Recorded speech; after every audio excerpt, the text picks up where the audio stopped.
Hola, ¿cómo les va? Buenas noches. ¿Cómo andan? Bienvenidos. Vamos a ir acomodándonos para dar inicio a esta noche especial. Vamos a disfrutar de una noche donde vamos a conmemorar el 122 aniversario de la Bolsa de Comercio de Córdoba. 122 años que permiten hacer un repaso y tener una dimensión de lo que significa esta institución para la ciudad de Córdoba, para la provincia, para el interior del país también. También mirar hacia adelante, ¿no? Una posibilidad para ver el futuro que tiene Córdoba.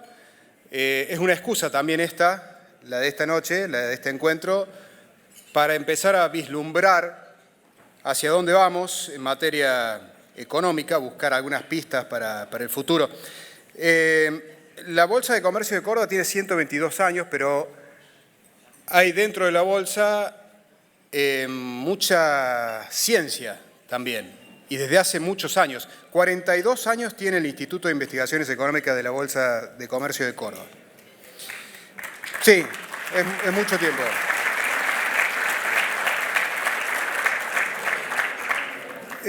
Yo le pedí a los chicos de la Bolsa que me dieran algunos números como para tener una dimensión de lo que significa todo este tiempo y sobre todo el Instituto de Investigaciones Económicas de la Bolsa. 500 charlas, presentaciones, ciclos de coyuntura, los ciclos mensuales de coyuntura, donde hay muchísima información, no solo para nosotros los periodistas, sino también para aquellos que tienen que tomar decisiones económicas, para los empresarios, para los funcionarios. 1 millar de informes económicos en todos estos años, 28 ediciones de su balance de la economía argentina. Unos libros gordos así, ¿sí? En la época de la despapelización, uno por ahí ve los primeros balances que uno recibió como profesional y llama la atención toda esa información. Bueno, toda esa información, año a año, el Instituto y la Bolsa de Comercio la iba recopilando y servía y sirve para ir cotejando y mirar de vez en cuando. 250 economistas, hay muchos acá, 250 economistas han pasado por el Instituto de Investigaciones Económicas. Además de las investigaciones y los disertantes, la Bolsa también premia desde hace años a los jóvenes sobresalientes de Córdoba. También pido un aplauso por esto, porque eso también significa mirar hacia el futuro, ¿sí? Que es la idea de esta cena. La idea es tener la excusa de los 122 años, pero pensar en los años que se vienen. Y lo que se viene también se puede ver en el proyecto que se plasma en el nuevo edificio de la Bolsa de Comercio frente al aeropuerto de Córdoba. Un proyecto que ya van a poder ver en un ratito nada más en imágenes, que está muy avanzado y que significa también mirar hacia el futuro. Les voy a pedir un fuerte aplauso para recibir al presidente de la Bolsa de Comercio de Córdoba, el contador Manuel Tagle. Manuel nos va a dar las palabras de bienvenida y además nos va a contar sobre los proyectos de la Bolsa.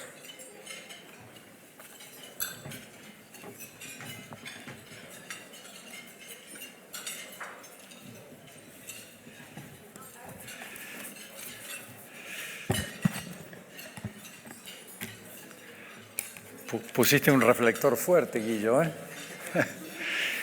Bueno, realmente un placer, un gusto de haber roto esa tradición que teníamos en la Bolsa de los almuerzos, los ciclos de coyuntura y de algunos eventos que hemos hecho en el pasado, y animarnos a organizar una cena para festejar nuestro 122 aniversario, que no es poco, es más de un siglo.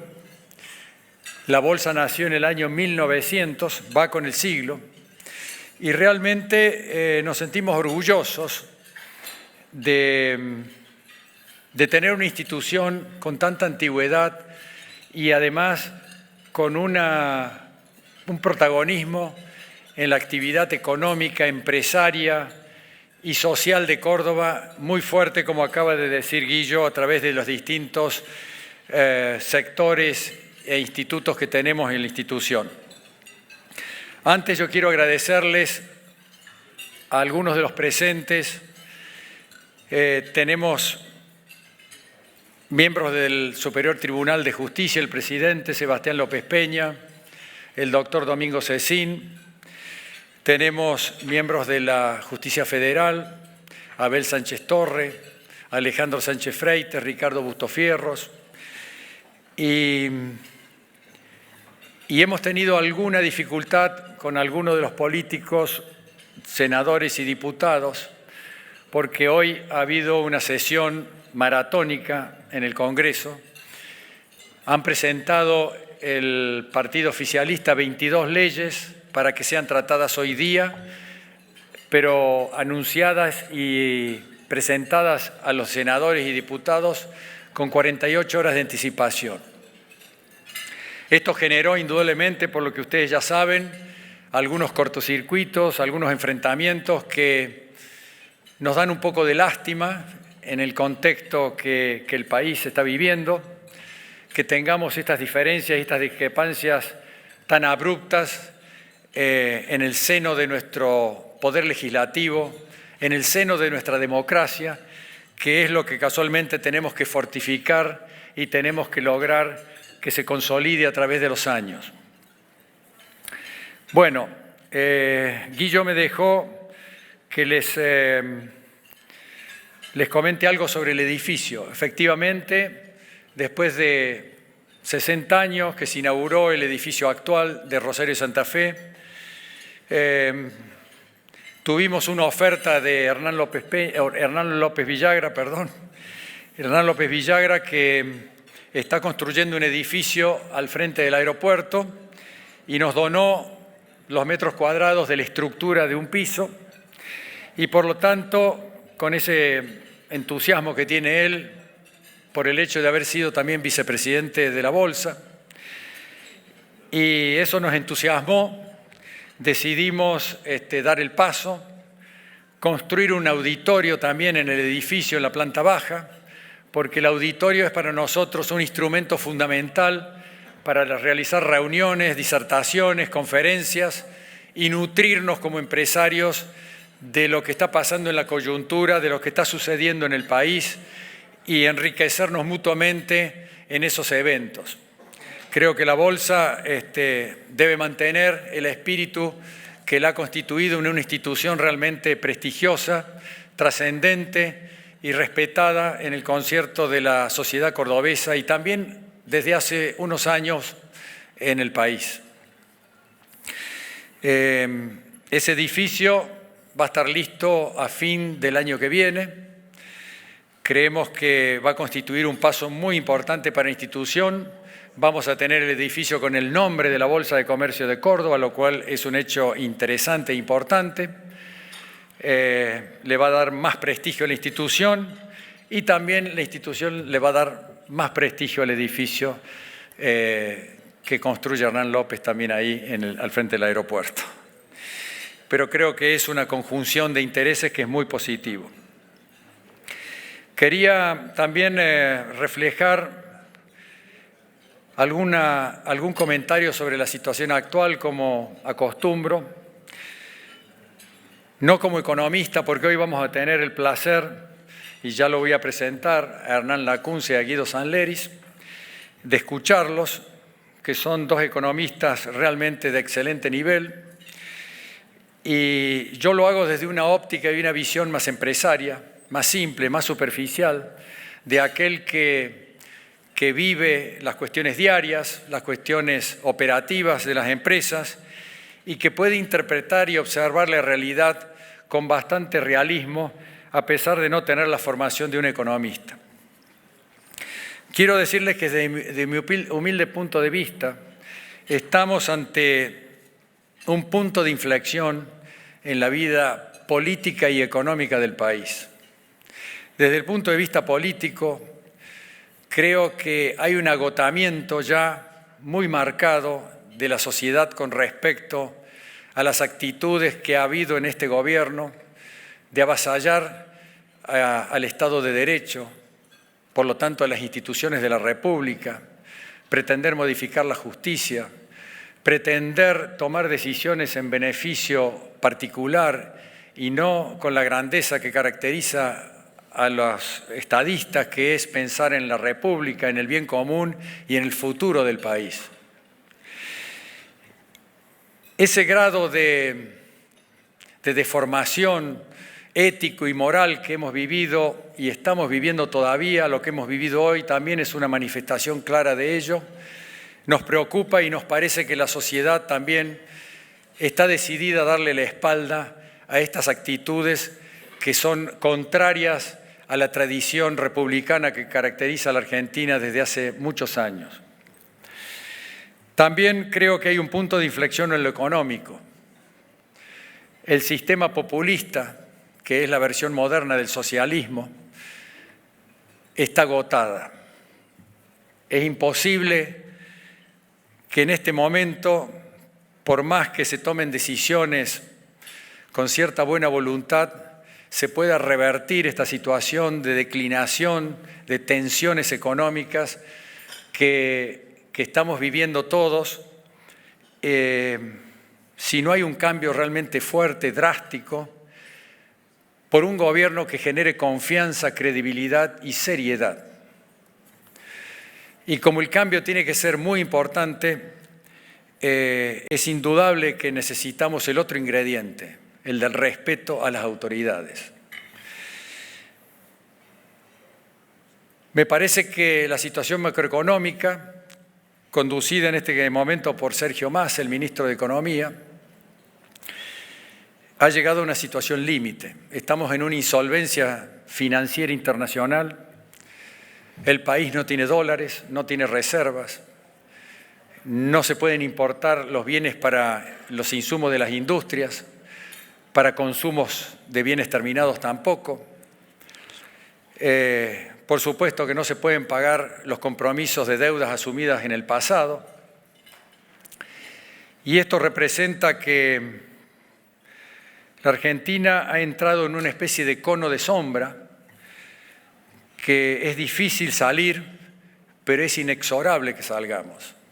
Porque si no, la decadencia y la frustración van a ser cada vez más grandes y más preocupantes. Tenemos no sé cuántos tipos de dólares. Para resolver el problema de la falta de dólares, se ha decidido hacer parches mediante los dólares soja. Ahora tenemos el dólar soja 2. Hubo un intento de tener el dólar de las economías regionales. Y la verdad es que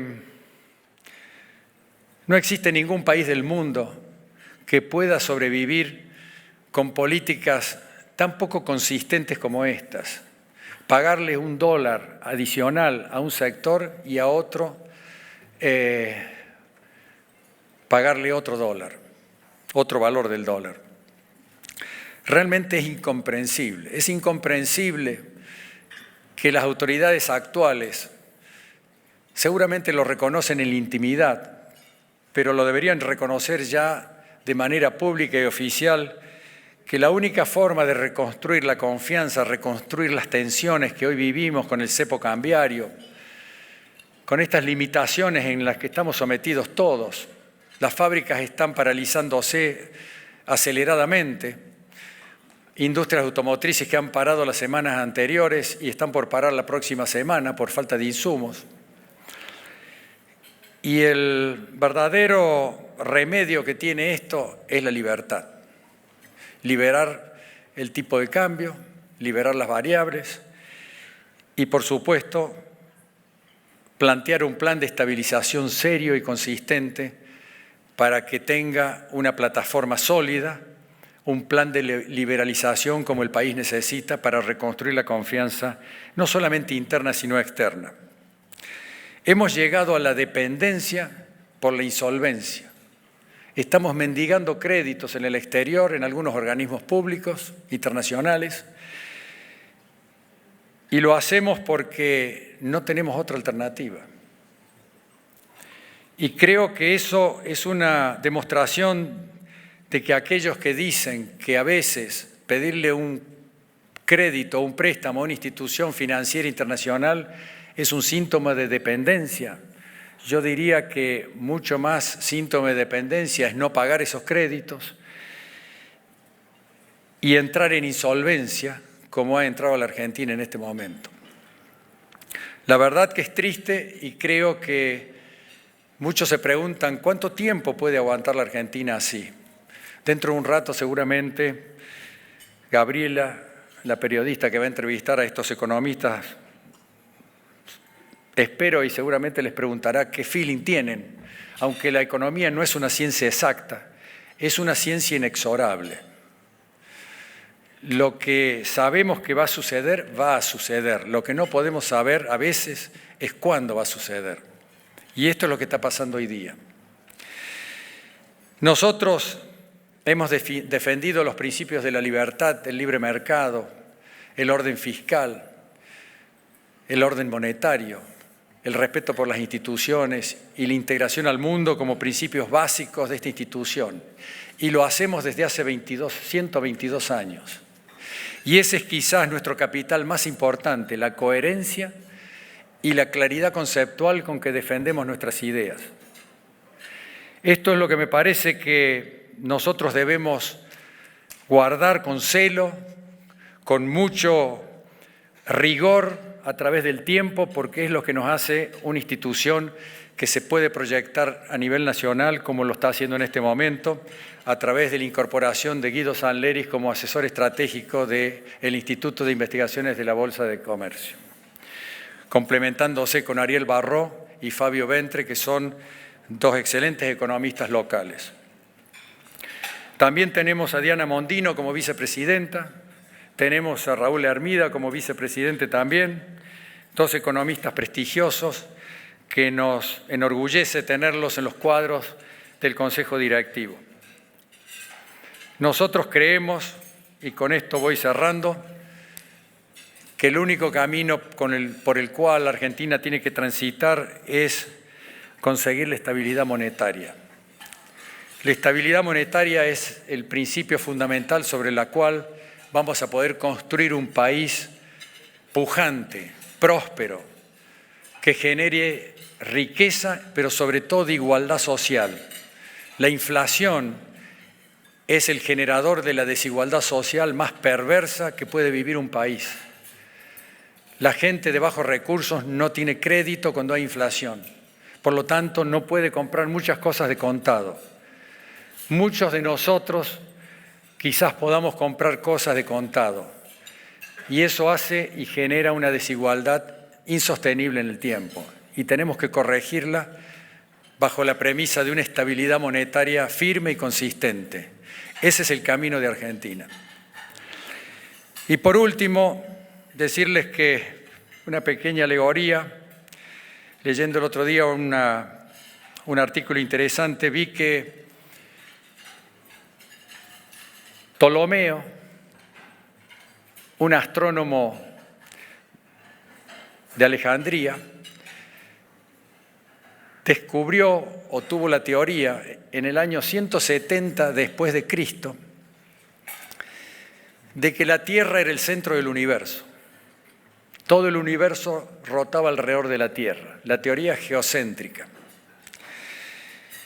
Hubo que esperar 1500 años para que Nicolás Copérnico, en el año 1570, estableciera la nueva teoría heliocéntrica, que el Sol es el centro del universo y que la Tierra gira alrededor del Sol y que lo que había visto Ptolomeo era simplemente una ilusión óptica que está basada en la simple observación que tienen los sentidos del ser humano. Él veía que el Sol giraba alrededor de la Tierra, los astros también, y él decía, nosotros somos el centro del universo. Fue una apreciación superficial de Ptolomeo, lo que se llamó el realismo ingenuo. Y resulta que nosotros, desde hace 80 años, también estamos con un realismo ingenuo. Creemos que podemos controlar los precios, que podemos tener el dólar al valor que nos queda más cómodo o que nos gustaría más. Creemos que podemos fijar una tasa de interés en función de la voluntad de un funcionario de turno. Creemos que podemos restringir importaciones, prohibir exportaciones y que con eso vamos a generar ciertos resultados positivos por la simple observación de los sentidos de estos funcionarios.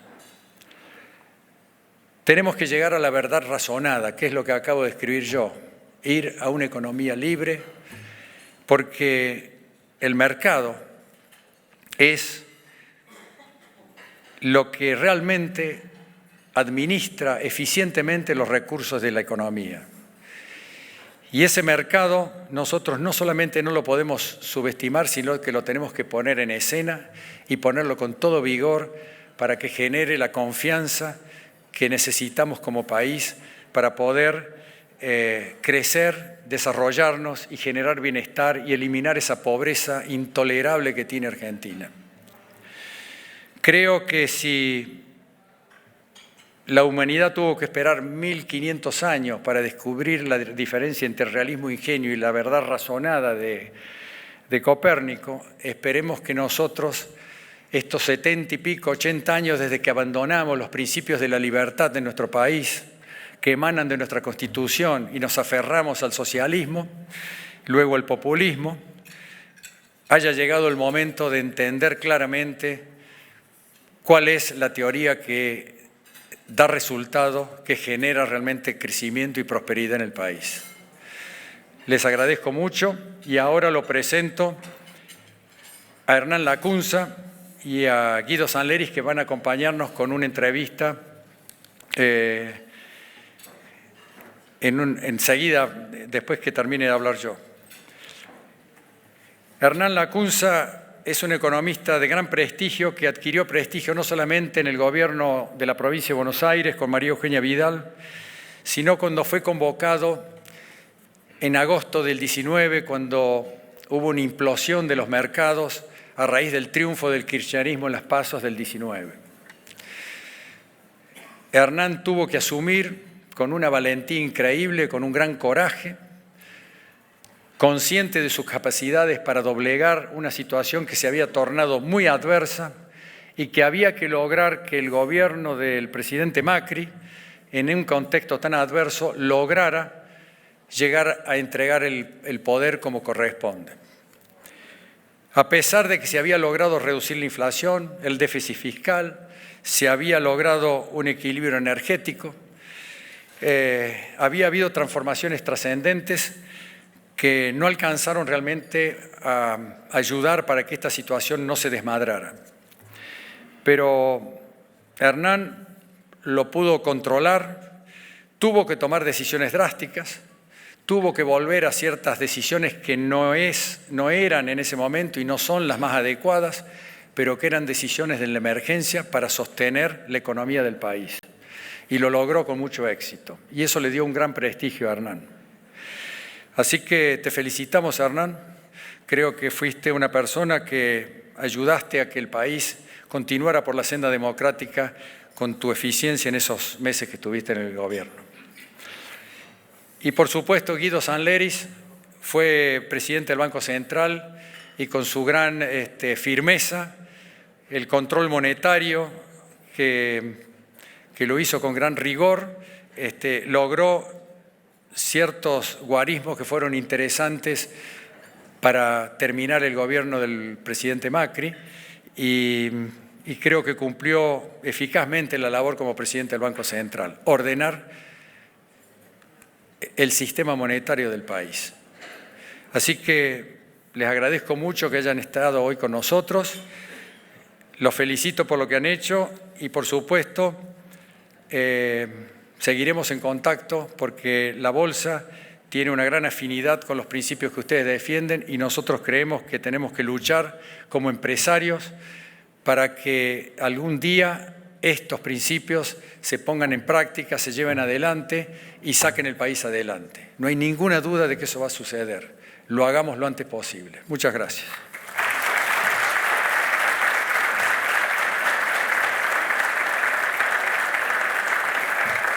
Bueno, las palabras del contador Manuel Tagle, el presidente de la Bolsa de Comercio de Córdoba. Hablaba Manuel de punto de inflexión político, económico, daba ejemplos de la historia de la humanidad como cambios de paradigma, y hay puntos de inflexión también en la Bolsa de Comercio de Córdoba. Uno de ellos, como decía recién, era el nuevo edificio, ¿sí?, frente al aeropuerto, algo que les prometía que le íbamos a mostrar. Bueno, en este video institucional breve, mientras los chicos y chicas del servicio gastronómico van trayendo el primer plato, lo empezamos a mostrar y después seguimos con esta noche. Lo que hicimos a lo largo de estos años se puede visibilizar a través de nuestras actividades empresariales, sponsors, disertantes, jóvenes galardonados,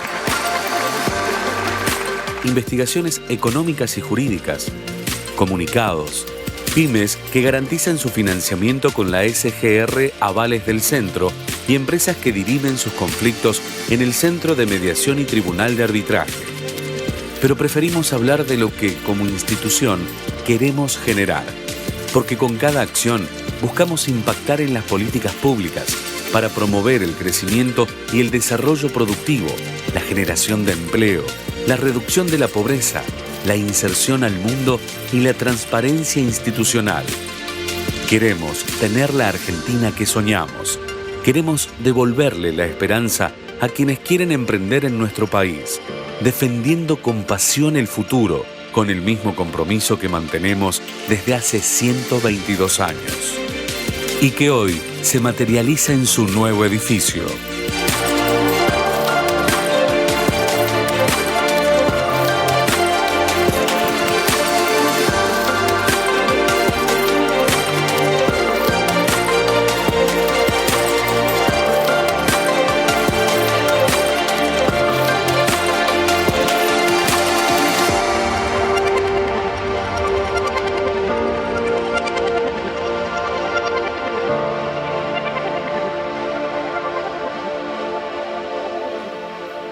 Bueno, Bolsa de Comercio. Un aplauso para la gente del trabajo de la gente de la Bolsa de Comercio. Vamos a hacer, antes de presentar el panel, vamos a pedirle a Guido Sandleris y después a Hernán que suban y nos den 5 minutos, ¿sí?, de charla, y después hacemos las preguntas con Gabriela, ¿sí? Por favor, Guido Sandleris es economista, como ustedes ya saben, es socio fundador de Mindy Economics, me dijo él que se entiende mejor si decimos así. Es expresidente del Banco Central de la República Argentina, doctor en Economía de la Universidad de Columbia, actualmente es profesor de la Universidad Torcuato Di Tella, socio fundador de esta consultora. Un aplauso para Guido.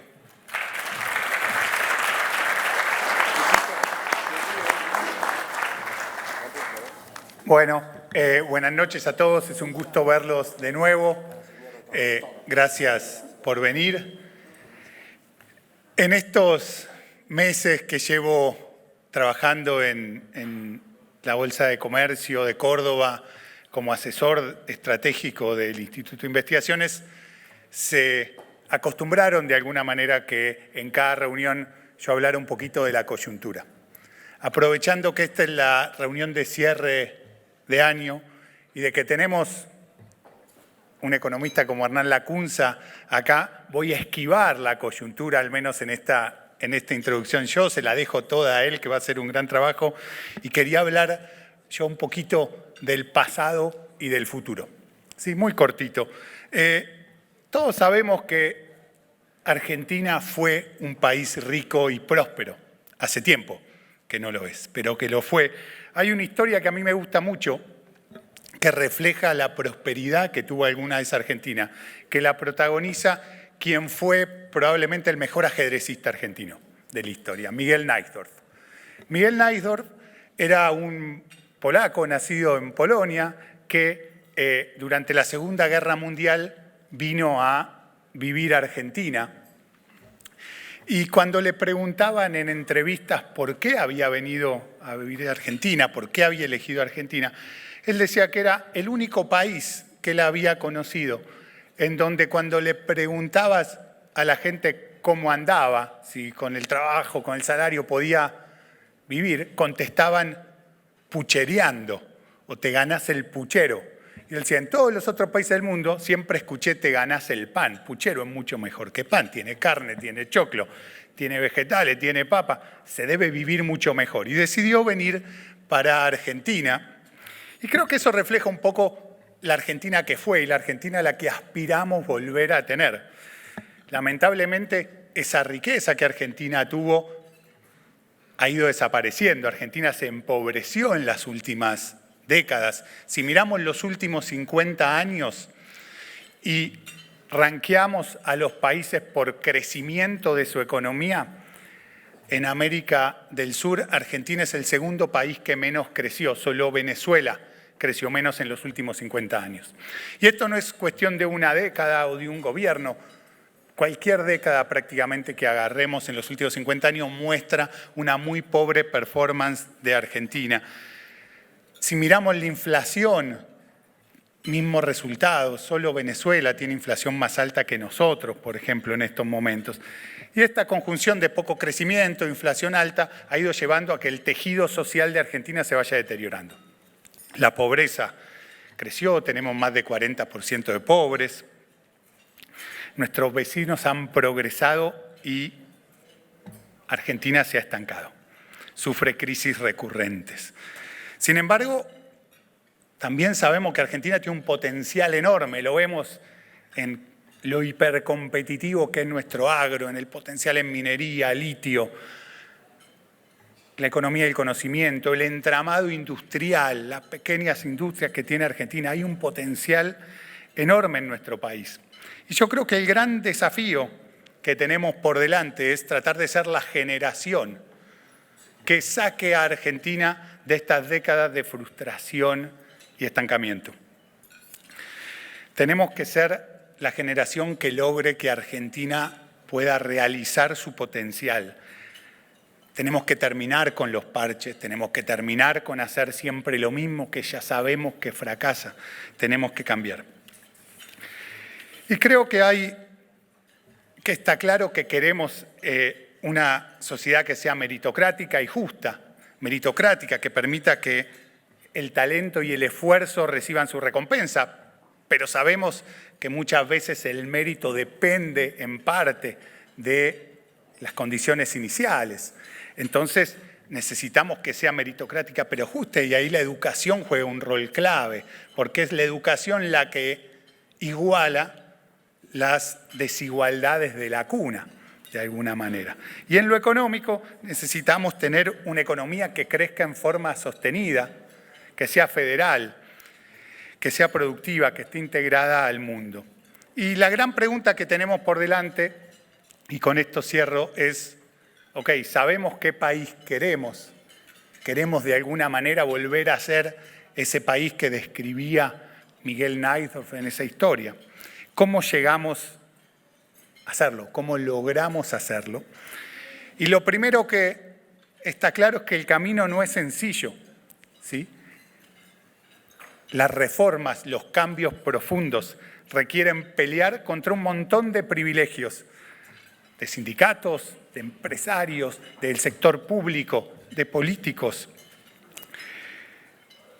Van ya muchos intentos y décadas de frustraciones. Yo creo que hay 5 puntos en lo económico que son claves, que si logramos consensuarlos va a generar un enorme despegue en Argentina. El primero de ellos es que el sector privado es y debe ser el motor de la economía. El segundo es que el sector público no puede asfixiar o seguir asfixiando al sector privado. ¿Sí? Basta de tener un Estado que siempre gasta más de lo que recauda. Tiene que bajar el gasto público para que bajen los impuestos. 3, el tercer punto es tener una moneda sana. ¿Sí? Basta de sufrir inflación porque el Banco Central tiene que financiar el déficit fiscal. El cuarto punto para mí es clave, es tener la productividad como una obsesión. Basta de regulaciones sin sentido que atan el potencial del sector privado, basta de cepo a las importaciones. El sector privado tiene que poder crear, innovar, desarrollarse. Y finalmente, para que esto funcione, tenemos que integrarnos al mundo. Vivir con lo nuestro no funciona. Ya lo probamos muchas décadas, no va. Yo creo que esos 5 puntos tienen que ser consensos básicos, tienen que ser políticas de Estado, tienen que ser de alguna manera algo que vi en un video ayer que circuló en Twitter.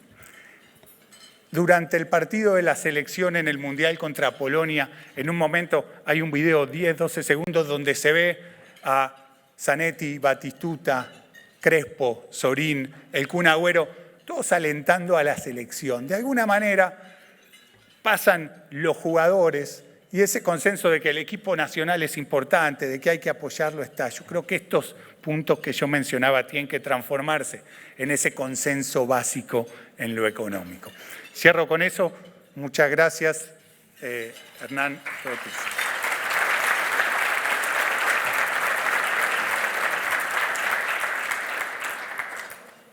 Le pedimos a Hernán Lacunza, decía recién Manuel, ex ministro de Economía de la Nación, ex ministro de Economía también de la provincia de Buenos Aires, actual director de Empiria Consultores. Lo recibimos con un aplauso, Hernán Lacunza.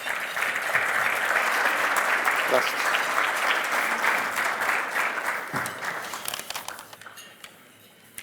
Siempre es un placer estar en esta ciudad con ustedes.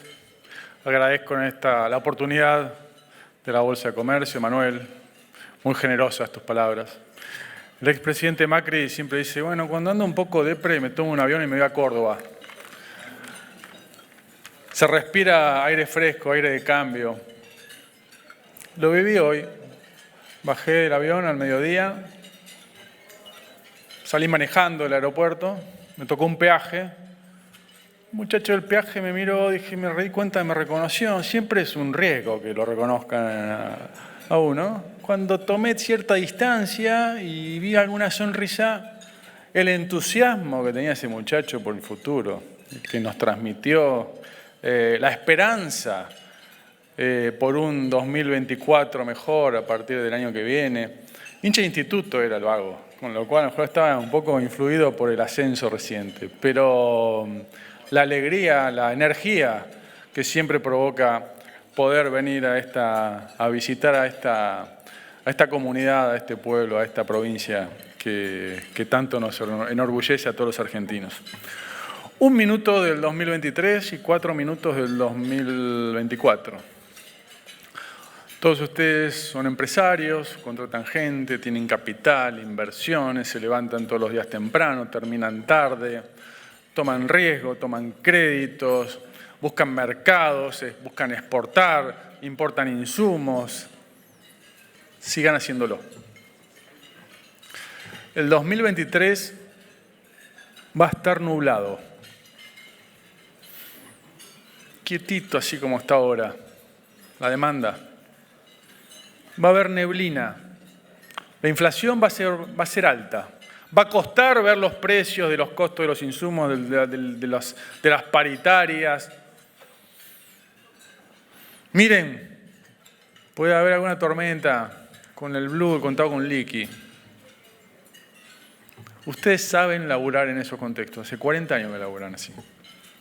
Saben laburar, saben salir a la ruta nublado, con niebla y con tormentas. No creo que haya un tsunami. Tsunami es una hiperinflación o un problema bancario. No va a pasar. No tomen seguros caros, innecesarios. Eso te saca de la cancha. Sigan levantándose todas las mañanas, invirtiendo, motivando a su personal porque el 2024 va a ser mejor. El 2024.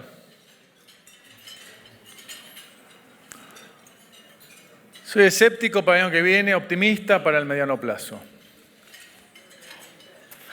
Primero porque sí veo en la sociedad una demanda de cambio más extendida, más arraigada, más convencida que la que había en 2015. Claro, bueno, con la inflación en 100, el changuito del supermercado sube todas las semanas. Con la que había en 25 subía todos los meses. Era menos obvio. Va a ser 12 años que tenemos el producto y el empleo estancado. Todos nos damos cuenta, como decía Manuel, que el populismo es un verso. Porque la segunda condición, que haya un consenso dirigencial, como decía Guido, que así no podemos seguir, Bueno, obviamente dirigir gente. Va a hacer falta esa convicción generalizada de la clase política y dirigencial, no solo de los políticos profesionales, también de la dirigencia empresarial y sindical. 2 objetivos, divisas y empleo. Sin divisas vamos a naufragar. No es que tenemos la restricción externa, es interna, no es que no generamos las divisas, no las podemos retener voluntariamente, pero últimamente tampoco compulsivamente. Sin empleo, los planes sociales, el empleo público no son sustitutos, se pagan con impuestos o con deuda o con inflación, no way. 3 pilares, Guido dijo un par. No se puede gastar todo el tiempo más de lo que ingresan, la maquinita de la felicidad no existe, vivir con lo nuestro es un verso. Integrados al mundo. Todo lo opuesto a vivir con lo nuestro, a más Estado ante cada problema o a la emisión no genera inflación. 3 convicciones tácticas. La macro manda. Podemos hacer todas las reformas que queremos, va a ser todo eficiente. Si el dólar es un barrilete, se lleva todo puesto y todo lo micro que hicimos es reversible. Ahora, lo micro hay que hacerlo. Las reformas hay que hacerlas, porque todo lo que no hagamos por las buenas va a hacerlo el dólar por las malas. No va a haber tiempo, va a haber que hacerlo rápido. No va a haber crédito. El dilema entre shock y gradualismo va a ser abstracto.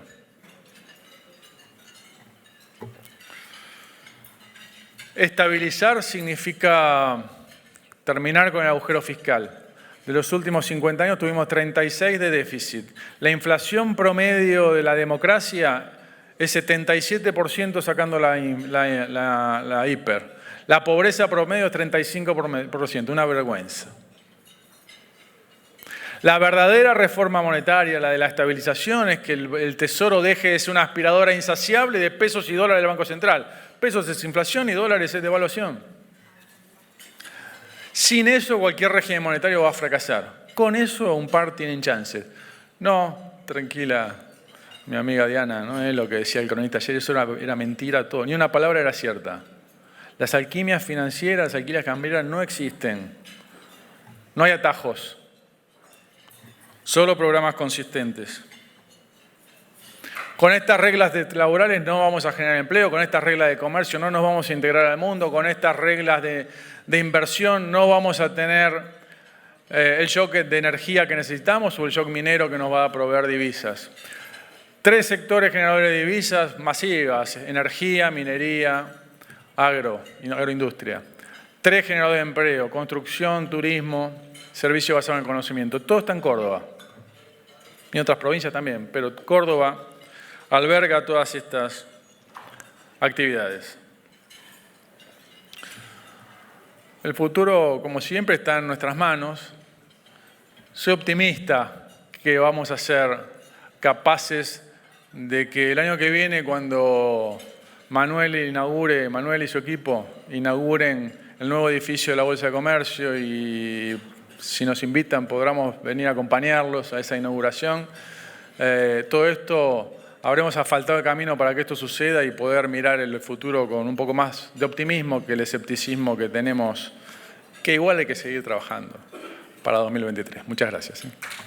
Les pido un fuerte aplauso para Hernán. Le pido a Hernán que no se baje, que se siente. A Guido que venga hacia el escenario porque vamos a seguir escuchando tanto a Hernán como a Guido, pero en una charla un poco más informal, algo más descontracturada, con la periodista Gabriela Origlia, corresponsal del diario La Nación en Córdoba, columnista de Telefe Córdoba. Se van sentando, yo les voy a pedir a los chicos que les acerquen algún micrófono. No, están los dos con la bicha. ¿Estamos listos para cantar? ¿Los 3? Listo. Sí, vamos nomás, arranquen. Bueno, arrancamos pasando un aviso y después ya conversamos. Ayer Horacio Rodríguez Larreta, precandidato a presidente de Juntos por el Cambio, presentó a su equipo y Hernán lo nombró como líder de ese equipo.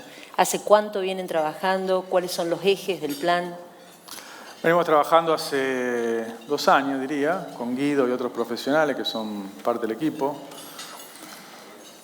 Guido somos, además de colegas, amigos. Fue muy importante en aquel 2019 que recordó Manuel. Quédate quieto, Guido, por favor. No sé qué pasó.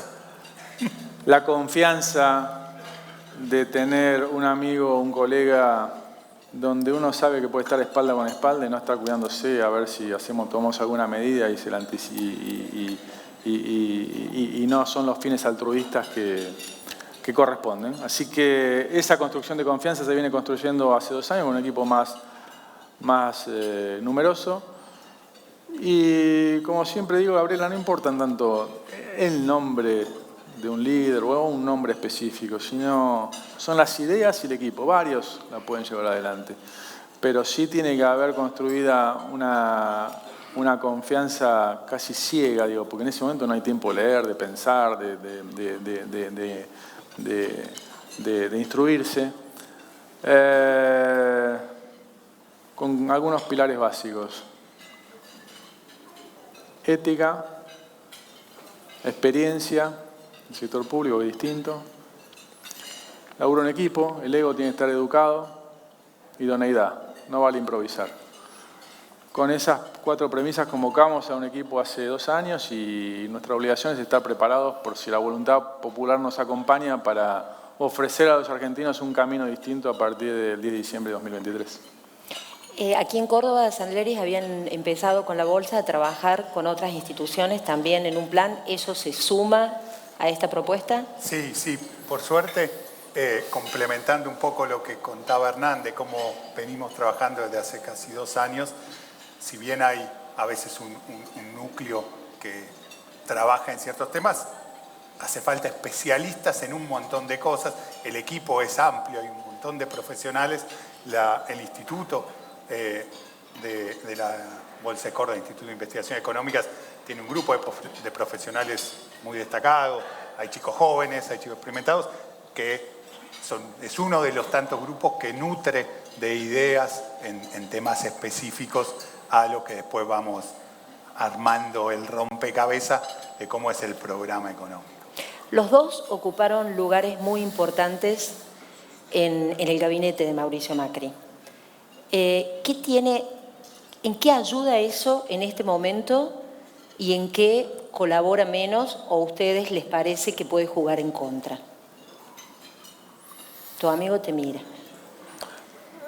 Primero, la experiencia, como en cualquier disciplina, me parece que es un activo. No es lo mismo pasar de la lógica del sector privado a la del público. No es que es más o menos compleja, tiene otra lógica, hay que tener en cuenta una decisión al Congreso, a la justicia, a los gremios, a la opinión pública, al periodismo, que no necesariamente están en la función de acción y reacción de la actividad privada. Te diría que me han quedado algunas lecciones de aquella experiencia, no específicamente de un periodo determinado, pero extraeconómicas, que no hay que subestimar los problemas, no hay que subestimar la herencia, no hay que sobreestimar las capacidades, que es una cosa parecida pero no idéntica. La lluvia de inversiones no llega nada más por un cambio de expectativas, hay que hacer un delivery, concretar reformas y mostrar convicción y perseverancia en las reformas, pues si se perciben reversibles, el sector privado no las toma en cuenta, no las internaliza. Nadie contrata a una persona, por más que baje impuestos al trabajo, si piensa que dentro de 2 años voy a duplicar la indemnización. Así que te diría, Gabriela, que aquella experiencia, bueno, nos puede dar mayor aplomo. ¿Qué desventajas? Te lo dejo a vos. Yo agrego a eso de mi lado, porque esto creo que tiene que ver con vivencias muy personales, de cómo uno pasó por esos momentos, a lo mejor en que la cosa estaba más difícil y demás. Yo creo que mirando a cómo era yo cuando me sumé primero al equipo de la provincia de Buenos Aires. Más joven. Más joven tenía menos canas. Con María Eugenia Vidal y Hernán como ministro, yo como subsecretario era el nombre de Finanzas, después en el gobierno de Mauricio Macri. Creo que hay 2 partes. Una, creo que tengo hoy, a partir de esta experiencia, un mayor realismo sobre el enorme potencial que tiene Argentina. ¿Sí? Yo, tal vez porque venía de la academia, no conocía tanto a lo mejor del sector productivo, empresas, la cantidad de cosas que se hacen en el país a nivel industria, economía del conocimiento, minería, agro. Y eso me hace ser optimista para adelante, más tal vez de lo que era entonces. Hay otra parte que va en la otra dirección, que es creo que una de las cosas que te da haber pasado por el gobierno en posición de responsabilidad, te hace más consciente de las enormes dificultades de mover ese transatlántico que a veces es el sector público, de cambiarle la dirección. Requiere, como decía antes, dar batallas contra privilegios que a lo mejor vienen desde hace décadas y tener más conciencia de que ese pelearse para que los cambios ocurran es difícil. Y uno tiene que hacerlo, pero no siempre tiene éxito.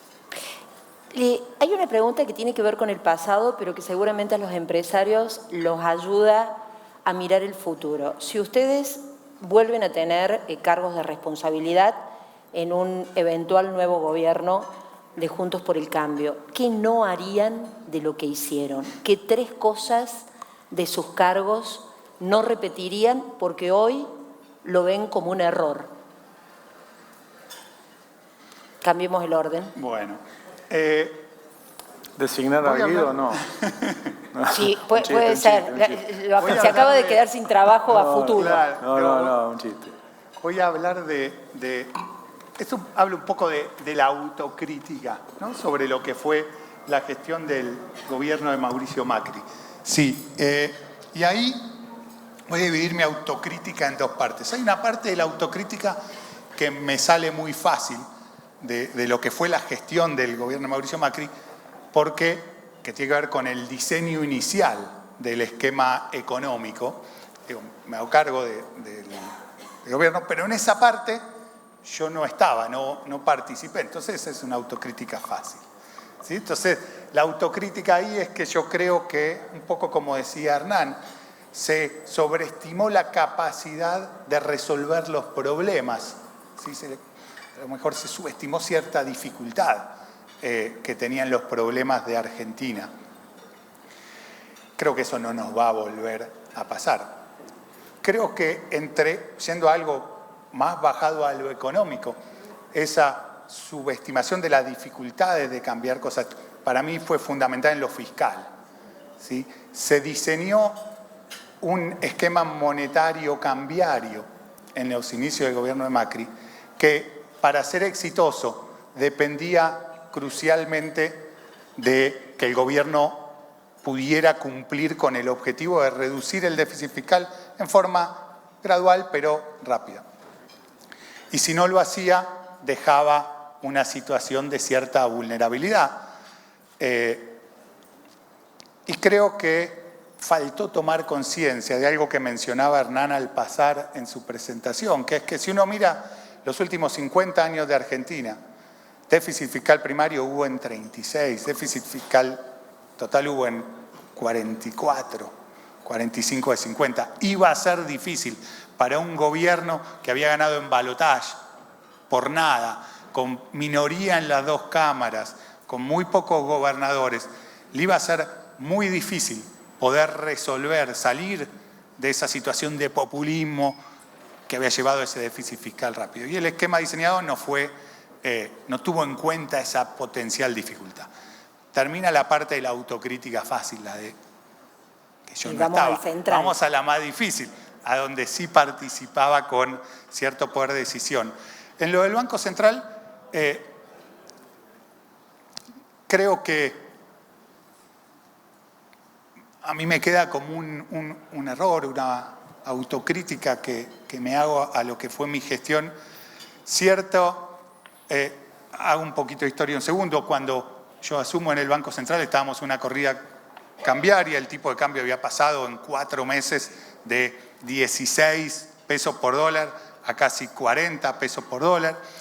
Paramos la corrida cambiaria, pero con un esquema que sube mucho la tasa de interés y preocupado por el impacto que esa tasa de interés alta tenía en el sector real, en los primeros meses del 19, cuando vemos cierta recuperación de la demanda de activos en pesos, tal vez empujamos demasiado fuerte para que la tasa bajara rápido. Eso generó en los primeros meses de 2019 un rebote de la inflación de 2%, vuelve a subir a 4%, también había habido una subida de tarifas, y eso requirió que después lo corrijamos. Entonces esa sería una autocrítica en ese sentido. Tal vez hay que ser un poco más paciente antes de tomar ciertos riesgos.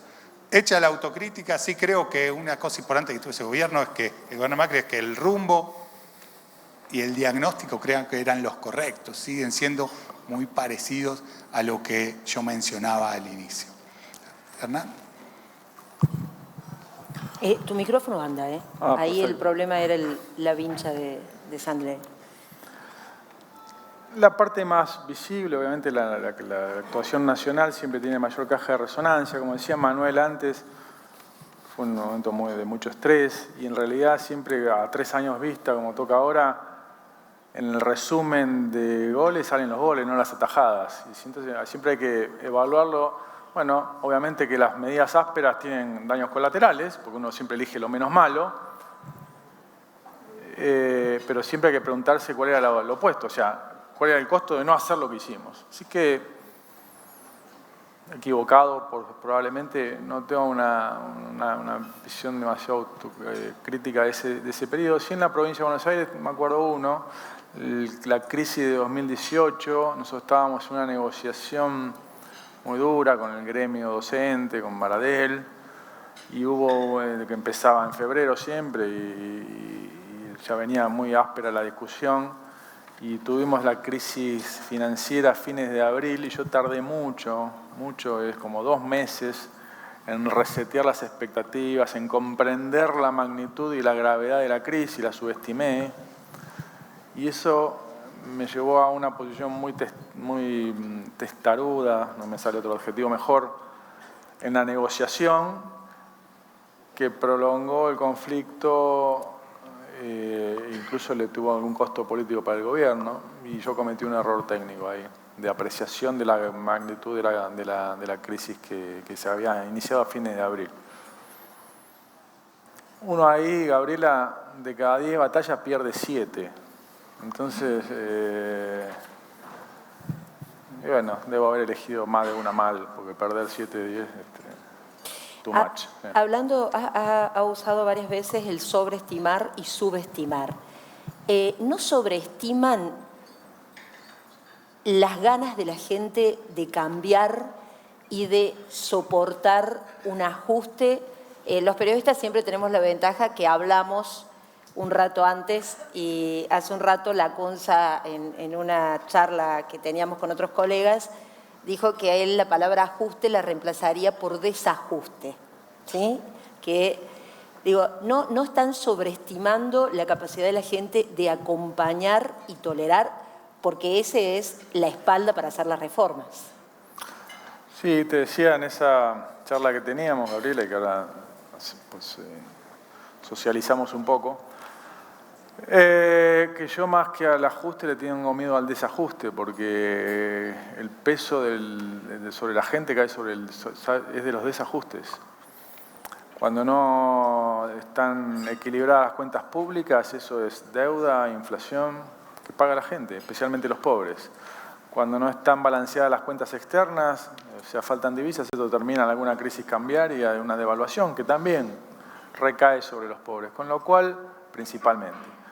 Con lo cual, esa falsa dicotomía que parece haber entre las planillas y la realidad, en realidad la gente queda fuera cuando las cuentas no cierran. Y sí, bueno, yo diría, como dirigentes, tenemos que saber explicar eso. Que no es tan obvio, obviamente, pero esa es una incapacidad propia. Digo, es nuestra obligación. El expresidente de Brasil, Cardoso, decía, gobernar es explicar. Cuando él hizo el Plan Real, que estuvimos repasando con Guido y el equipo estos últimos meses, se pasó, primero era ministro de Economía, después fue presidente, se pasó un año recorriendo Brasil explicando nosotros diríamos a la doña Rosa, cuáles eran los fundamentos, los objetivos, las lógicas detrás del plan. ¿Acá habría un año? Bueno, tiene que haber. Digo, acá hay un año para las elecciones, pero aparte después durante el gobierno hay que saber explicar. Y la gente no tiene por qué tener la intuición económica porque se dedica a otra cosa. Esa es una responsabilidad del gobierno de turno o del candidato de turno. ¿Sí? Eso es, ese bache, dirigir gente, tienen que cubrirlo los dirigentes. Yo agrego, perdona, una cosa, Gabriela, a una pregunta que es muy interesante, que es cuánto la gente va a acompañar. Yo creo... No digo, no sobreestimar porque después No. Es así. Me parece muy importante, por eso la quiero agregar algo, que es...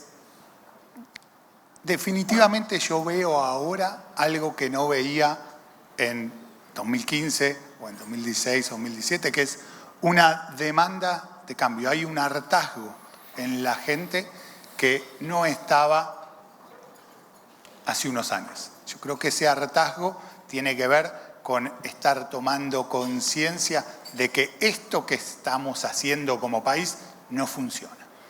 ¿Sí? 100% de inflación genera un hartazgo que no lo generaba la inflación en 20 o 30%.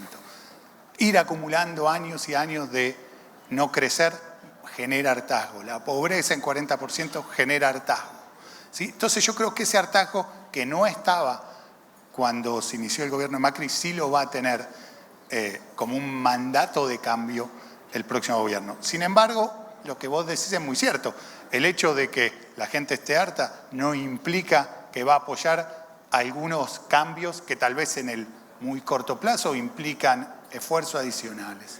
Yo por eso considero que es que un elemento, además del que mencionaba Hernán de explicar, un elemento que para mí va a ser clave para lograr apoyo para los cambios es que tienen que ser percibidos como justos, ¿sí? No puede ser que exista eso de con la mía no, hace las correcciones o corregí ese otro sector, ¿sí? Tiene que ser percibido por la población como justo, y que sea percibido como justo va a requerir de que todos pongan en ese esfuerzo, que no haya sectores o actores que zafen.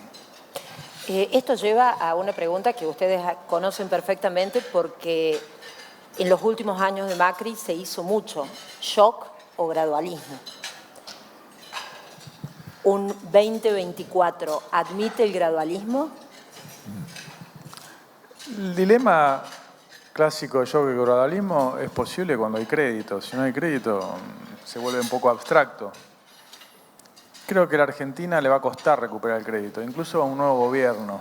Por la situación inicial, que creo que va a ser difícil, y por la experiencia anterior. Recién, en tu pregunta anterior, vinculando con esta, preguntabas la predisposición del público. Mira, no hay que engañar a nadie.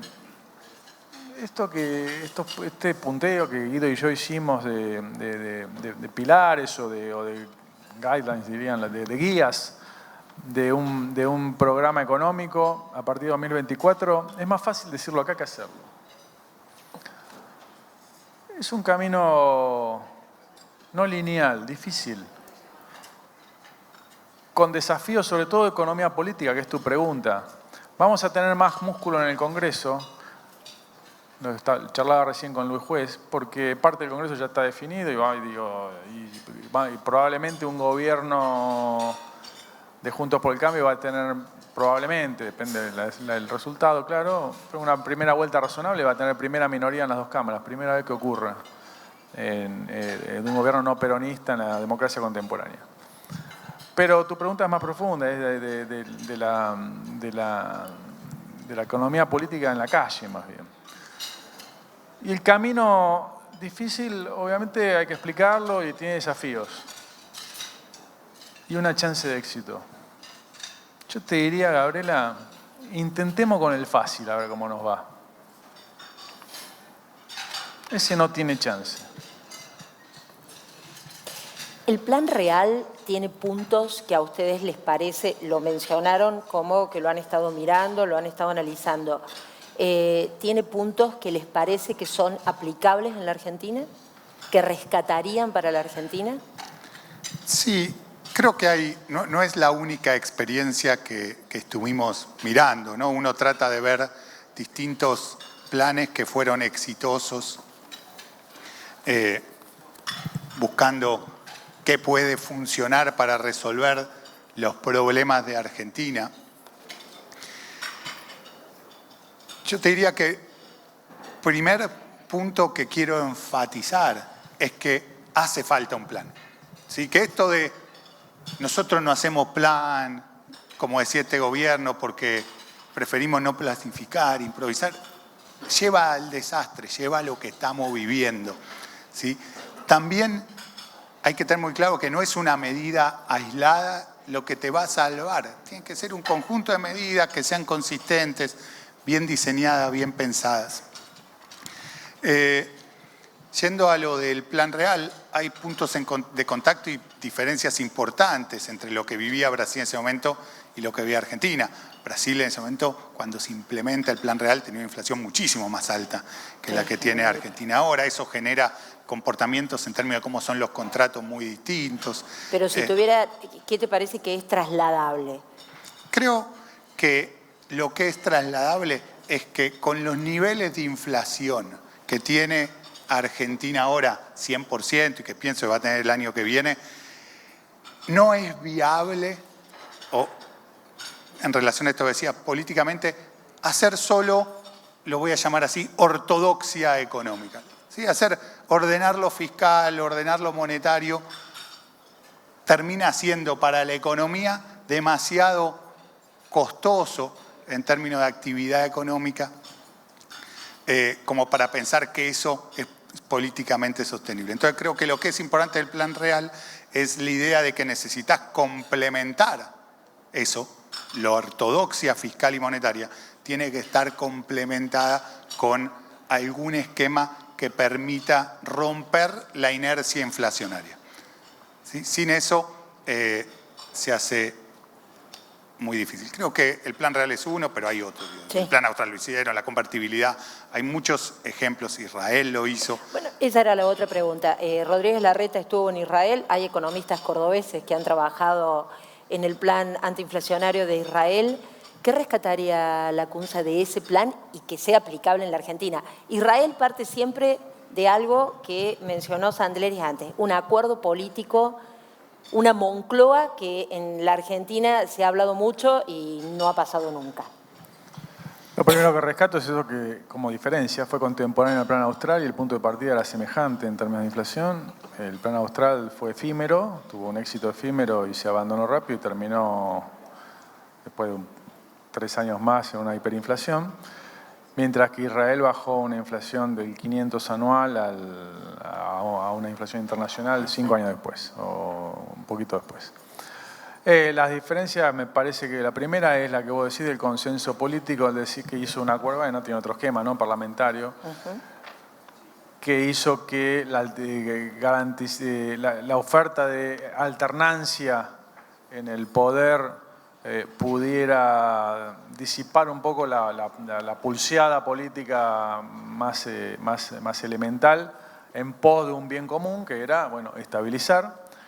Y eso, o derivado de eso, o complementario a eso, la disciplina fiscal se mantuvo como pilar de ese plan de estabilización, sostenido de ese consenso político, pero también de la convicción de que ese era el camino. No se disipó esa disciplina fiscal o esa conducta ante la primera necesidad electoral, como sí sucedió, por ejemplo, con el plan austral. Así que te diría que, bueno, fue consistente, tanto desde el punto de vista político como fiscal y monetario. Y, bueno, esa es una diferencia sustantiva, ¿no? 16 tipos de cambio hay hoy en la Argentina. ¿Cómo se sale de seguramente no van a ser 2 en el 2024 con el nuevo gobierno? ¿Cómo se sale de ese laberinto de tipos de cambio? Esta que fácil te la dejo, Hernán. Gracias. ¿A qué hora termina esto? No, No, ya está. No, En 3 minutos hay que resolverlo. Un chiste. No se sale de un día para otro, no se sale con magia, no se sale con eslóganes. Se sale con un plan, como decía Guido, con consistencia. Si Guido dijo la vez pasada que en la autocrítica algo parecido a el programa no fue consistente, y estas son palabras mías, una combinación de parsimonia fiscal con una ansiedad monetaria. Corre por mi cuenta. Si eso fue así, diría que en 2024 la combinación es ambición fiscal con prudencia monetaria. Si la unificación cambiaria no se puede intentar el primer día porque no se puede saltar a un abismo sin red, tampoco puede demorar 720 por 2, 1440 días, o sea, 4 años, porque con esta enchastre cambiario o con cepo no hay posibilidad de desarrollo. Tiene que ser igual que cuando vamos a Mar del Plata, lo más rápido que sea posible, tan lento como sea necesario, pero para ponerle un plazo, digo, al final del primer año tenemos que tener de la mano del programa de estabilización una inflación inferior a 1/3 de la heredada en términos anualizados, consistentemente a la baja, y eso va a permitir normalizar el mercado cambiario antes de esa fecha, idealmente, lo cual no quiere decir que la Argentina vaya a estar preparada para la perfecta movilidad de capitales, pero eso no es la brutalidad del cepo que tenemos hoy, lo rudimentario, con 16 tipos de cambio que son inconducentes, sino con una regulación prudencial, sobre todo a la entrada que a la salida, para evitar los swings cambiarios que tan mal nos hacen. Pero esto es respuesta a una pregunta que todavía es prematura a definir, porque no conocemos las condiciones iniciales, es para dar un panorama. Sandleris, el dólar soja va por su segunda versión y tiene de positivo aportar reservas, pero a su vez genera más emisión monetaria, lo que parece ser contradictorio con los objetivos inflacionarios. ¿Qué análisis hace de esta segunda versión? ¿Cuánto podría presionar sobre la emisión monetaria? Y la otra es, se estiman las reservas en unos 3.000 netas, entre 3.000 y 3.500 millones de dólares. Si la sequía se extiende, ¿se resiste un año más? Qué preguntas difíciles. Voy con la primera, lo del dólar soja. Lo comentábamos con el primer dólar soja en la bolsa. Es un parche que trae reservas rápido, pero que genera complicaciones. Entre las complicaciones que genera es este enchastre cambiario en donde pasa a ser más importante en una empresa la persona que se encarga de la tesorería, del CFO, ¿sí? El que tiene que estar mirando toda la semana las regulaciones del Banco Central porque le cambian las reglas permanentemente y se hace muy difícil planificar, innovar, crecer. La economía no puede funcionar normalmente con este cambio de regla de juego permanente. De hecho, cuando se presentó el primer dólar soja, y yo lo comenté en la bolsa, dije, va a ser muy difícil que lo puedan sacar, aunque el plazo era un mes. Me equivoqué por un mes. Lo trataron de sacar un mes. ¿Compartís con algunos otros economistas que puede haber un dólar soja marzo-abril y un dólar soja septiembre 2023? La verdad es que lo que pasa con estos esquemas es la expectativa de que va a volver. Te hace imposible sacarlo. Eso es lo que yo decía con el primer dólar soja. Yo lo había dicho, no lo van a poder sacar. Lo sacaron un mes, no tuvieron nada de liquidaciones, tuvieron que volver a ponerlo. Digo, es así, está mal pensado y mal diseñado. Esto es un parche que trata de tapar un agujero que tenía el gobierno en ese momento, pero que no ataca el problema. El problema, vos, Gabriela, lo mencionabas, creo, en una de tus preguntas, es si tenemos un gobierno que es irresponsable fiscalmente, que gasta más de lo que recauda, eso implica que se financia o con emisión o con deuda. en pesos, sobre todo este gobierno. Esa emisión es inflación y es brecha cambiaria. No hay otra posibilidad. Manuel lo decía, que la economía no es una ciencia exacta, que te puede decir qué día la brecha va a empezar a crecer, pero que es inexorable, y es un poco así, la brecha iba a crecer con ese esquema. Entonces, si el gobierno no corrige ese problema, sea porque no tiene el diagnóstico, sea porque no tiene la voluntad política de asumir los costos políticos que eso puede implicar, creo que vamos a seguir con estos parches, vamos a seguir con un Banco Central que se va quedando sin reservas propias y en una situación muy endeble. ¿Y qué pasa si la sequía se extiende? ¿Qué pronóstico en materia de reservas para el 2023? Mira, yo te voy a contestar con una pequeña historia, anécdota personal, que tiene que ver con las lecciones también que vos preguntás al principio. Hace mucho, cuando yo era más joven y era un estudiante una vez de economía, llevé a Mario Broderson, que era el secretario de Hacienda, había sido el secretario de Hacienda de Zurruila, a dar una conferencia a la universidad. Y entonces, a mí que me interesaba esto de la función pública, se me ocurrió preguntarle como pregunta final de la entrevista, ¿qué consejo le daría él a un joven que le interesaba la función pública y que algún día tal vez quisiera ser secretario de Hacienda, ministro, presidente del Banco Central? Y Broderson, que era un tipo ocurrente y gracioso, me contestó: te voy a dar un solo consejo. Si crees que el precio de la soja va a subir, aceptá el cargo que te proponen. Si crees que va a bajar, no lo aceptes. Con la sequía pasa un poco parecido. Si la sequía se prolonga, se va a complicar mucho la situación. ¿Qué hacemos con las LELIQs, Lacunza, que crecen de manera importante y es un desafío el rollover de la deuda en pesos? La LELIQs, la deuda en pesos, las brechas cambiarias, los tipos de cambio, los 16 tipos de cambio, son todas consecuencias. Podemos trabajar sobre las consecuencias, buscar sustitutos, buscar soluciones más traumáticas, menos traumáticas. No hay que trabajar sobre las causas. Las causas son el déficit fiscal financiado con emisión, que después, para que moderar un poquito el impacto sobre la inflación, las cambiamos por LELIQ, que es como dinero postdatado.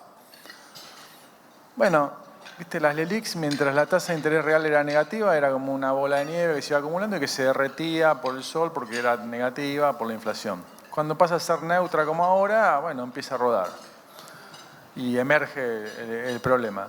Bueno, hay que dejar de tener agujero fiscal, lo primero que hablamos, porque si no dejamos de tener todo lo que hagamos va a ser transitorio, un parche, una solución de compromiso, el mercado no la va a creer.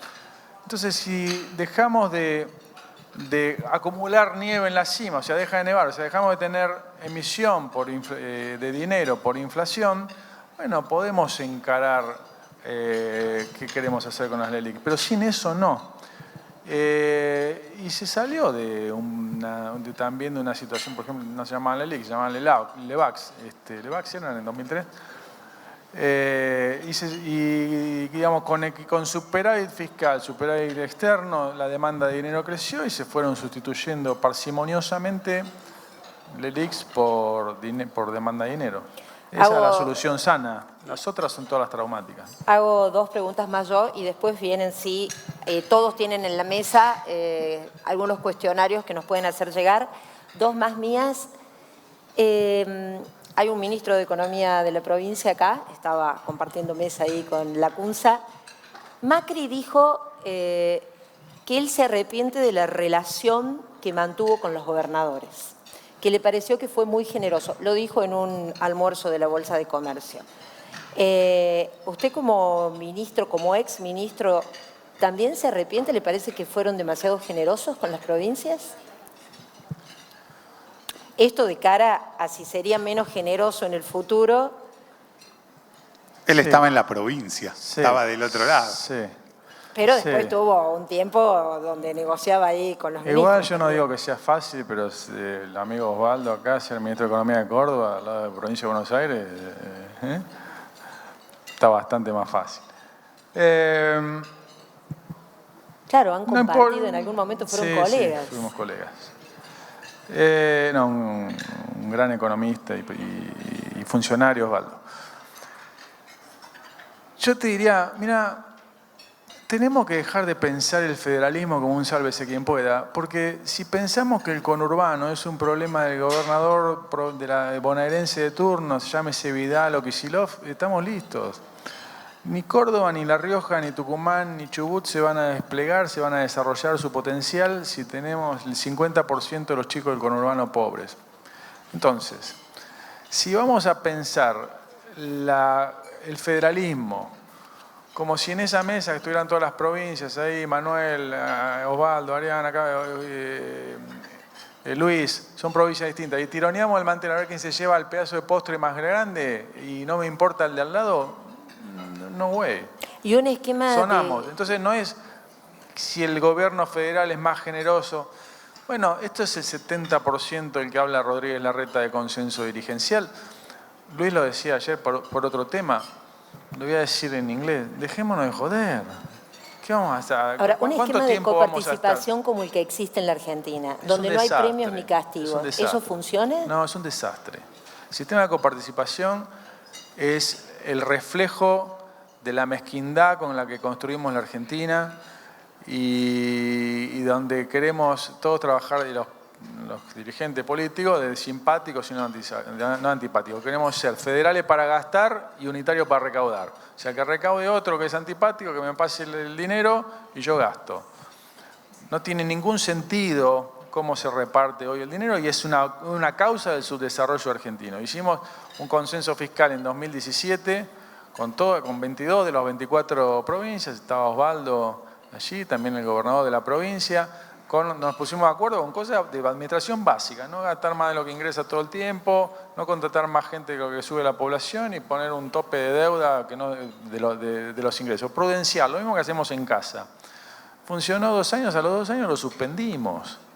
Y a los 3 años lo revertimos. Y la mitad de la Cámara de Diputados eran las mismas personas, no los mismos partidos. Y 2/3 de la Cámara de Senadores eran las mismas personas, no los mismos partidos. Y 20 de los 24 gobiernos provinciales eran de los mismos partidos. 12 eran los mismos gobernadores. ¿Qué votamos en 2017? ¿Con qué convicción votamos? ¿Votamos leyes porque nos hacen un puente? Bueno, así estamos. Entonces, no, este régimen de coparticipación no tiene ningún sentido. ¿Se va a poder cambiar? Me gustaría, no creo, por lo menos no en 2023 al principio, pero sí tenemos un pilar de lo que tenemos que hacer es un nuevo consenso fiscal que retome el espíritu de aquel, diciendo, mirá, no es que subamos impuestos distorsivos de ingresos brutos, porque todos los empresarios que están acá, que son los que llevan el motor de la economía para adelante y que contratan gente, que es lo que necesitamos, cada vez que le subimos ingresos brutos, les pegamos un tiro abajo de la línea de flotación. Bueno, si, yo no digo todos, pero si 7 de cada 10 dirigentes políticos no comprendemos eso, y va a ser difícil. Vamos con algunas de las preguntas. La CUNSA, ¿por qué es optimista para el 2024 si es un año de ajuste en todas las áreas? Porque la economía es un árbol frutal, no un cereal. O sea, se siembra un año y se cosecha un par de años después. Y así la tenemos que razonar y pensar. Yo dije que soy optimista a mediano plazo. Y que no hay más espacio para populismo y que tengo la expectativa de que no haya más demanda de populismo. El populismo es un problema de demanda, no de oferta. Los políticos pues se adecuan a esa demanda. Nos mintieron ya con que iban a pagar jubilaciones con la LELIC y está clara que no, o que iban a bajar la inflación y se duplicó. Bueno, de los países salen de los populismos. A mediados de los 80 América Latina tenía inflaciones de 2 o de 3 dígitos. Hoy Perú, Bolivia, Chile, Uruguay, Paraguay, Brasil, Colombia, hasta Ecuador tienen inflaciones de un dígito. Y por la guerra, un dígito alto, pero un dígito. Y dije Bolivia y Chile, que vienen de Evo Morales y de Piñera, y ahora están Arce y Boric. Perú tiene 5 expresidentes presos de la nación. Y tiene el mismo presidente del Banco Central, desde Julio Velarde, desde hace 15 años. La inflación es 3% anual y emite deuda en soles, en moneda local. En la pandemia, a varios años, al 3%. Con lo cual no es un problema técnico. Es que 7 de cada 10 dirigentes argentinos estemos de acuerdo que la maquinita de la felicidad no existe. Muchas preguntas tienen que ver con las reformas y bueno, lo que hemos estado hablando hasta ahora, por eso no volver sobre lo mismo. Horacio Parodi es uno de los que hace la pregunta si entienden que la sociedad está madura para tolerar las reformas y cómo harían para convencerlas. Respecto de la deuda en pesos, ¿ustedes qué harían? ¿Emitir, reprogramar o rolear? En ese caso, ¿con qué bonos? Hay que ser muy prudente con esto, muy prudente. Hay un gobierno a cargo.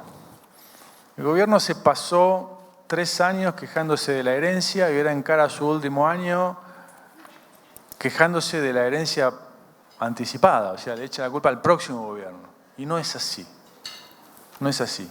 Hay un gobierno a cargo, como decía Guido antes, que tiene un año por delante y la obligación moral, no por el próximo gobierno, sino por los argentinos, de dejar una herencia manejable. La deuda en pesos se puede resolver, igual que las lilicantes. Hay que hacer un plan fiscal, achicar el agujero, dejar de emitir, y eso se recompone por las buenas.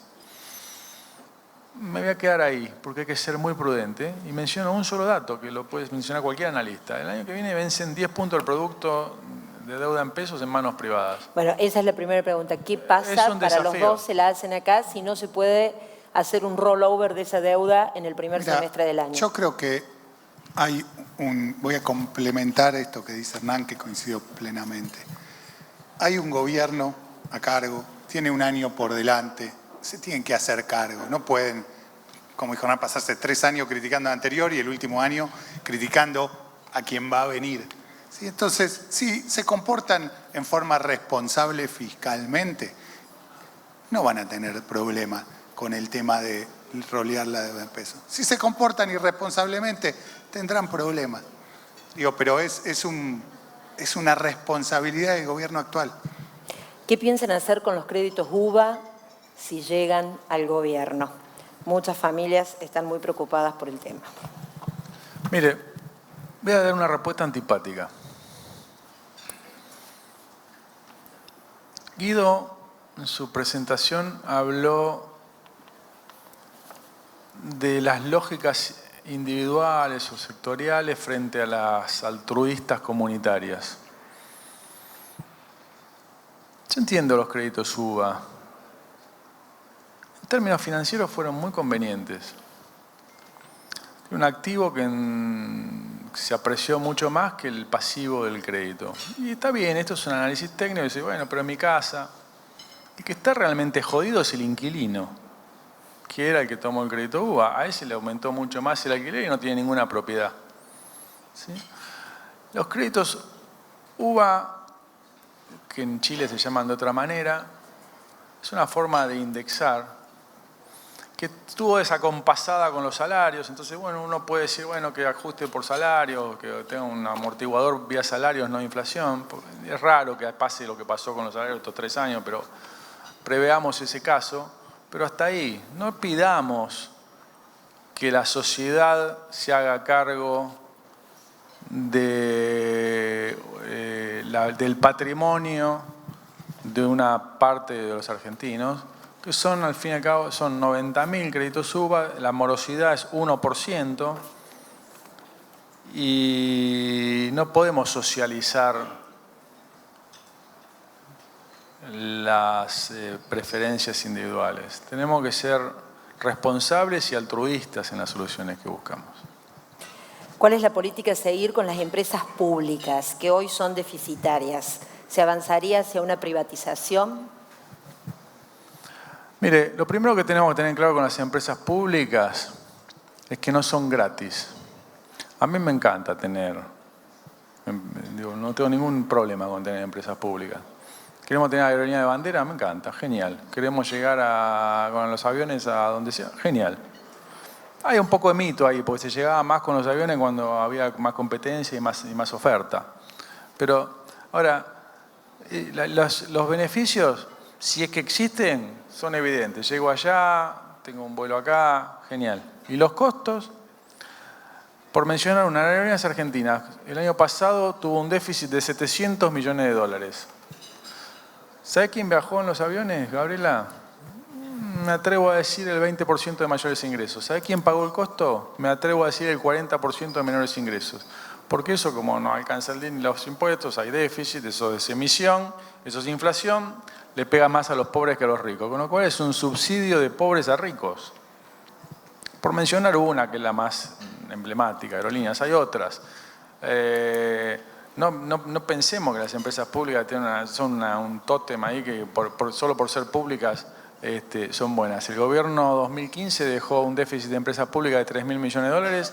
El gobierno de Cambiemos lo bajó a 1.000, me voy a equivocar por poco. Y ya va por 4.000. ¿Y esos 4.000 millones de dólares quién los pone? No los pone ni el presidente del Banco Central, ni la presidenta Arancé, no los ponen los argentinos a través de la inflación que financian el déficit. O sea, los pobres principalmente.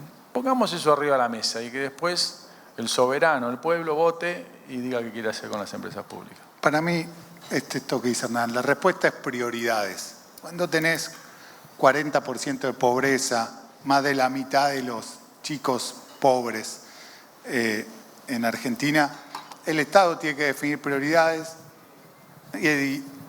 No tengo nada puntual contra las empresas públicas, pero cuando tienen un déficit enorme hay que priorizar los gastos y definir en dónde queremos poner el foco. Y eso es una cosa que tiene que definir un poco la política y la gente votando.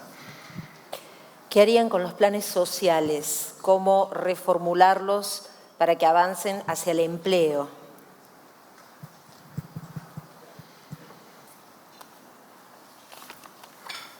No se puede, los planes sociales se incrementaron, eso que se dice en el gobierno anterior también, es un poco, se incrementaron por ley, pero bueno, no voy a entrar en esa discusión.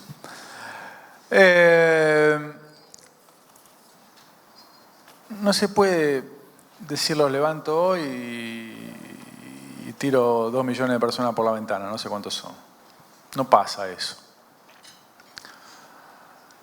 Tampoco se pueden incrementar 500.000 por año, porque eso va contra impuestos, contra deuda, contra inflación.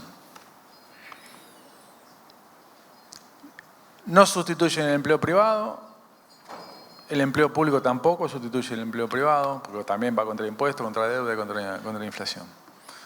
Difícil que los beneficiarios de planes sociales sean contratados por la economía formal que representamos en esta sala. Difícil. Porque no tienen condiciones de empleabilidad, de competencias, un régimen laboral específico, con menos requisitos, con menos requerimientos impositivos, de costos de contratación y de rescisión. Me parece que hay que pensar ese tipo de regímenes duales, no me da vergüenza decir. Solo el 28% de la fuerza de trabajo privada está hoy bajo ley de contrato de trabajo. O sea, la flexibilización ocurre de facto. Mejor que ocurra de derecho. Pero si hay 7 millones, ahora se les llama de economía popular, 7 millones de trabajadores que salen todos los días a hacer algo y no sabemos bien qué, mejor tenerlos registrados con condiciones menos exigentes que las del trabajo convencional, pero hoy están a la vera de Dios, trabajando, con alguna protección mínima, pero con menos requisitos para ser formalizado, porque si no, no va a pasar eso de que 7 millones de trabajadores informales pasen al sector formal en un gobierno ni en dos. ¿Apoyarían el acuerdo entre Mercosur con la Unión Europea? Bueno, han hablado Sí. de la integración de la Argentina al mundo. Bueno, ahora se vienen las fáciles. ¿Qué coincidencias tienen económicas con Milei? ¿Cuáles son las ideas de Milei? Bueno, hay gente de Juntos por el Cambio que conversa con Milei. Conversar, podemos conversar todos, pero... Digo, a lo mejor hablan de economía. O... perdón. Bueno, voy a contestar más fácil. Creo que Milei cree, y yo también, que el sector privado tiene que ser el motor de la economía. Cree que tenemos que tener una economía capitalista, de libre, con libertades, y en eso coincidimos. Me pasa a veces cuando lo escucho, y dejo la parte más histriónica, que notó cierta falta de realidad en las propuestas de cómo lograr eso. Pero en esos puntos que te decía, la importancia del sector privado y la libertad, yo ahí coincido.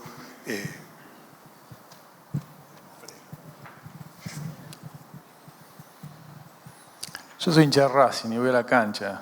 Y cuando voy a la platea las cabeceo todas, pero juega Sigali. ¿Qué posibilidades hay de que Juntos por el Cambio tenga un único plan económico y que todos los que se están trabajando hoy por distintos lados terminen unificados? 100%. Guido y yo, por nuestra labor profesional, conversamos con distinta frecuencia, pero con fluidez, con Horacio Rodríguez Larreta, en nuestro caso un poco más, pero también con Mauricio Macri, con Patricia Bullrich, con María Eugenia Vidal, con Ricardo López Murphy, con Gerardo Morales, con Lilita Carrió, con Martín Lustó, con Luis Juez, con Cornejo, y me voy a olvidar alguno. Seguramente, porque la lista es eterna. Sí. Es larga la lista. Pero bueno, viste, hay varios precandidatos presidenciales. Eso significa que comparten el 90% de las ideas. Y después van a tener matices de qué primero, qué segundo, qué velocidad.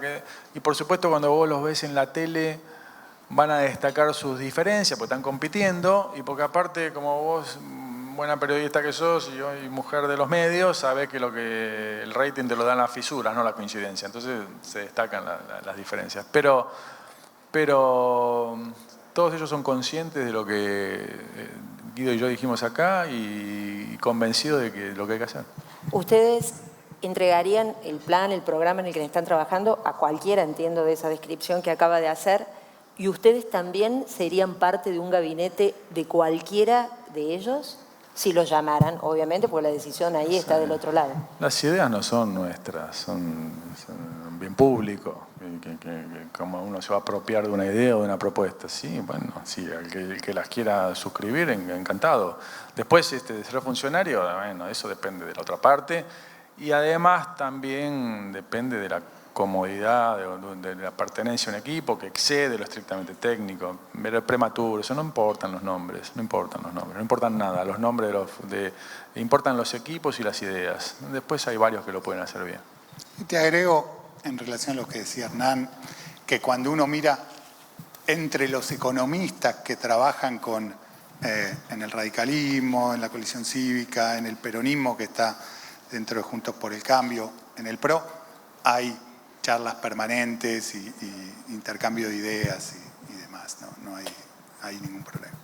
Massa cumplió 100 días del ministerio. Acá les preguntan qué medidas tomarían en los primeros 100 días si usted fuera Economía y usted fuera al Banco Central nuevamente en un potencial gobierno de Juntos por el Cambio. A ver que empiece el Banco Central. Tiene que estar muy fina, coordinado. Claro, tiene que haber sintonía fina. Mira, creo que es clave. Voy a contestar el Banco Central, pero algo fiscal. Para mí esa es la clave. Entonces tiene que haber un mensaje muy claro de hacia dónde vamos fiscalmente. Creo que en lo cambiario, lo dijimos ya varias veces, este enchastre que hay no puede seguir. Una cosa es que tiene que haber, probablemente por la cantidad de pesos que hay dando vueltas, ciertas limitaciones, y otra cosa es que las limitaciones sean estos 16 tipos de cambio que mencionaba Gabriela. Eso hay que cambiarlo rápido, la economía no puede funcionar así. No es una persona, no es un equipo y una conducción política la que hace el cambio. Si no paramos el desequilibrio fiscal, nada va a ser creíble, no va a haber estabilidad. Esos son subsidios energéticos, esos son lo que hablamos antes con las provincias, un nuevo consenso fiscal. Eso es el Estado, el funcionamiento del Estado, eso también son encarar las empresas públicas. Las reglas de trabajo, con esta regla de trabajo no se va a generar empleo privado. Son las reglas de comercio, con esta arbitrariedad que cada uno de ustedes tiene que perder medio día en saber si puede importar, exportar, con qué cupo, llamar al funcionario de turno. Eso es un desgaste de energía. Tiene que haber un tipo de cambio, con este se que raciona, había precio, lo que se puede comprar y vender. Lo demás es todo distorsión. Y tenemos sectores con mucho potencial, los mencioné, ¿no? Energía, minería, agroindustria. Ahí podemos tener buenas noticias rápido. En materia de divisas, sobre todo, que son más intensivos en divisas que en empleo. Y los sectores intensivos en empleo, turismo, construcción, servicio del conocimiento, también proveedor de divisas, desburocratización, desregulación, comercio exterior, competencia interna. No sabes que no excita la agenda pública de estos temas, porque siempre estamos con el cepo y el valor del dólar. Pero todo lo que no hagamos por esa vía, después va a ir al valor del dólar. Así que esa es la agenda relevante, la de competitividad. Les piden que se definan si son halcones o palomas.